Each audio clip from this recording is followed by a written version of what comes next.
결혼하고 소득의 몇 프로 저축하세요? 경제권이 누구에게 있나요? 감사는 있나요? 형부 입장에서는 어떤 것 때문에 결혼했어요?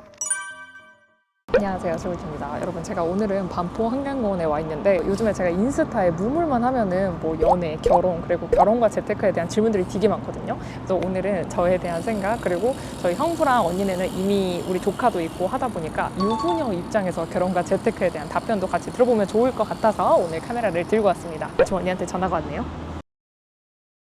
첫 번째, 당장 돈이 없는데 결혼해도 될까요? 과연 돈은 얼마 정도 있어야 결혼할 수 있을까요? 사실 돈이 중요하다기보다는 그 두 사람이 살고 싶어하는 집을 뭐 전세든 월세든 들어갈 수 있을 정도 레버리지까지 껴서 그러면 해도 되지 않을까? 그러면 뭐 원룸에서 둘 다 시작하고 싶은 마음이 있으면 뭐, 사실 뭐 당장 1,000, 2,000만 있어도 되고 가능하죠. 근데 만약에 내 동생이 돈 하나도 없는 남자를 데리고 와서 결혼을 하겠대. 그럼 나는 좀 반대할 것 같긴 해요. 왜요? 왜냐하면 어쨌든 사회생활을 전혀 안 했으면 모르겠는데 사회생활을 했으면 사실 거기서 씀씀이가 나오는 건데 얼만큼 저축을 하는지 저축한 게 거의 없다? 그건 맞지. 네. 약간 그거는 생활의 습관과 태도와 그런 거에 겹치는 건데, 물론 이제 뭐 부모님을 부양한다든지 그러면 또 다른 문제지만 일반적으로는 사회생활을 좀 했는데 돈이 없으면 좀 고려를 해봐야 됩니다. 그래서 저는 이제 돈이 많으면 좋은데 그냥 뭐 마음 맞는 상대, 특히 인상, 가치관 잘 맞는 상대가 있으면 괜찮지 않을까 싶어요. 왜냐면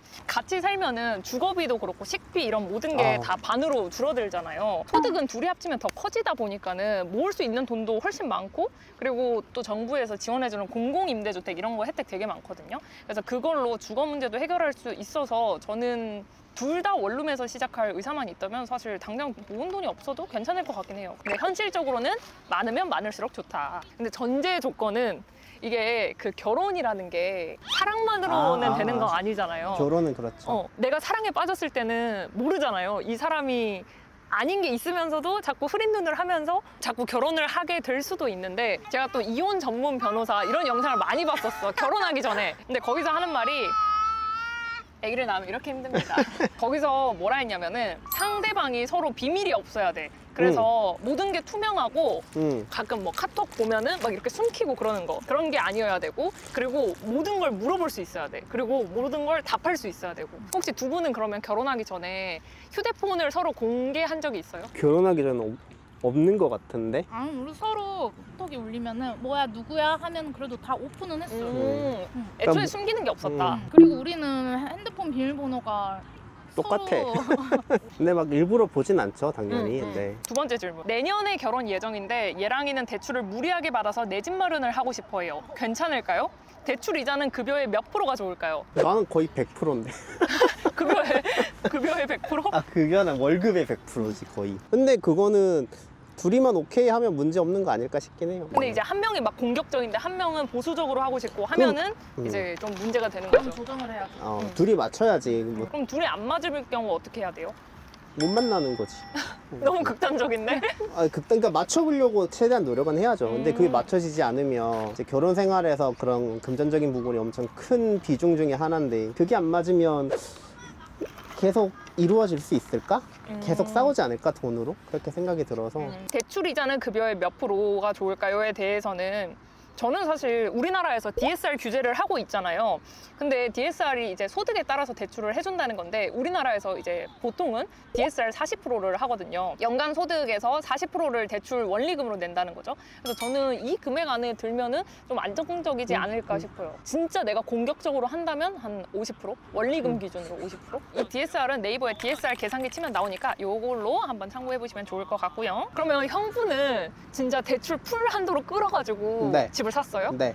언니는 그거에 대해서 거부나 그런 걸 안 했어? 처음에 나도 좀 두려웠는데 다른 데서 뭐 아끼고 하다 보니까 어찌저찌 또 살게 된다. 우리가 이 집을 무리해서 산 건 맞는데, 무리해서 살 때도 계획 없이 산 게 아니라 이제 만약에 이게 안 되면 B 플랜 있고 C 플랜 있고 이게 다 있는 상태에서 했기 때문에. 축은 못할지라도 살 수는 있다. 이런 범위로 만들었던 것 같아요. 역시 사람마다 다릅니다. 그래서 우리 형부네는 최대한으로 했고, 네. 저라면 안정적으로 40-50% 네, 할 것 같습니다. 결혼하고 소득의 몇 프로 저축하세요? 우리 처음에 25평 살 때는 그래도 저축 아, 많이 그때는 했는데 많이 했지. 지금은 집이 저축인데.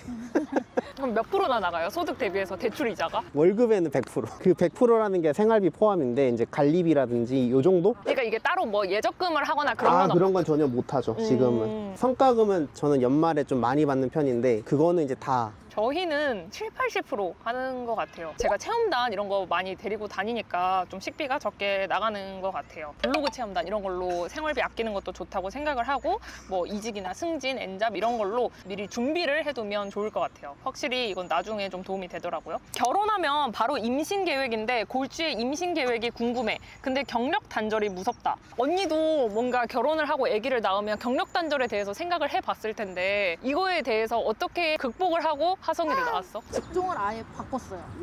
경력을 살리면서 뭘 할 수 있을까 하다가 집에서 재택으로도 할 수 있는 좀 사업 쪽으로 돌려가지고 하게 됐어요. 근데 저도 공감하는 게 저는 원래 결혼할 때만 해도 당장 임신을 언제 해야겠다 이런 계획이 없었거든요. 근데 이제 언니가 이렇게 귀여운 조카를 낳고 또 난임으로 고생하는 것도 보니까 이거 빨리 만들어야 된다라는 생각이 들더라고요. 근데 또 경력 단절을 생각 안 할 수가 없지. 이모가 그래서 깜짝 놀랐어. 미안해.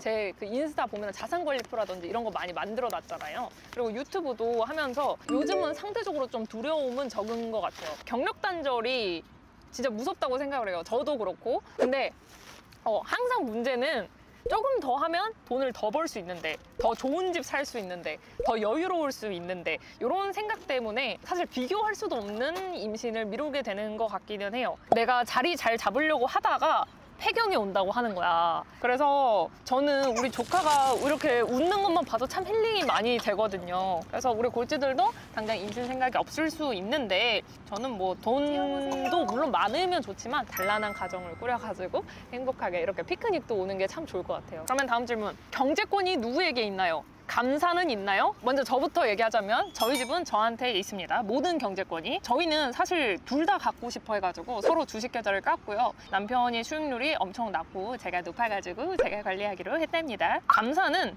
안 합니다. 제가 잘하는데 왜 감사를 하죠?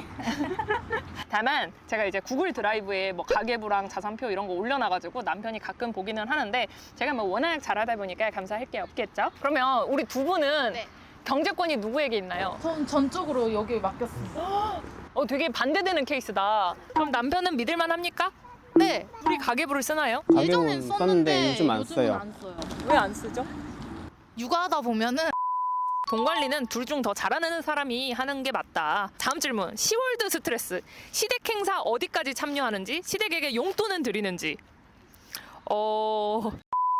뭔가 걸리는 남친 어디까지 수용할 수 있을까? 우리 형부의 어떤 점이 걸리지 않아서 결혼을 했나요? 되게 숨김없고 청렴한 청년이었기 때문에 더 마음이 갔던 것 같아요. 근데 제가 봐도 우리 형부는 천사이기 때문에 결혼을 하지 않았을까 싶어요. 근데 저도 주변에서 보면은 진짜 지팔 직곤하는 케이스가 정말 많거든요. 근데 물론 이제 서로 좋아하니까 이제 흐린 눈 하고 그러는데 결국 다 끝이 좋지 않더라고요. 그런 안 좋게 끝난 케이스가 몇 개 있어가지고 저는 결혼 전에 뭔가 걸린다면은 좀 진지하게 생각해 보면 어떨까 싶어요. 숨기는 게 많으면 저는 스테이 하는 거 추천합니다. 신뢰, 인성, 가치관이 가장 중요하다. 아니 근데 가끔 그런 질문이 있어.